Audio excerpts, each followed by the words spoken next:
ఇది after screening అనమాట. Cinema బాగా నచ్చి చాలామంది వచ్చి అప్రిషియేట్ చేసి వెళ్ళారు. సినిమా అయిపోగానే అందరూ క్లాప్స్ కొట్టారు. నిజంగా ఇవన్నీ గోల్డెన్ మూమెంట్స్ కదా అండి మనకి.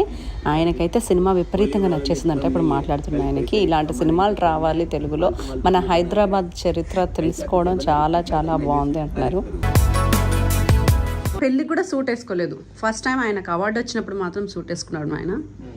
ఇది చూపించు నీ సూట్. ఏయ్ కమాన్. ఆయన అవార్డు రాకముందే ఈ సినిమాకి ఎంత కాన్ఫిడెంట్గా ఉన్నాడంటే, నాకు అవార్డు వస్తుంది నేను సూట్ కొనుక్కుంటాను ముందే కొనుక్కొని పెట్టుకున్నాడు. కమాన్, అది అలా ఉండాలి కాన్ఫిడెన్స్ అంటే. మీ వివిఐపీ ఎలా చేశారు, నేనేమో పక్కకి వెళ్ళమన్నారు. పక్కకి వెళ్ళడం ఇష్టం లేదు, పక్కకి వెళ్ళి ఆడుకోమ్మా అన్నారు. ఇంత తయారైపోతే నా 10,000 ఇన్వెస్ట్మెంట్ అంతా వేస్ట్ అయిపోయింది. ఇంత తయారయ్యింది ఎలా చేస్తారనరా, అందుకే అలవాటు పనులు చేయకూడదు అంటారు. ఇదిగోండి మీకు ఇంట్రడ్యూస్ చేస్తున్నాను ఒక స్పెషల్ గెస్ట్ నా వ్లాగ్ లో. ఆల్రెడీ కనిపించారండి. ఓ ఈ మనిషా అనుకుంటారు.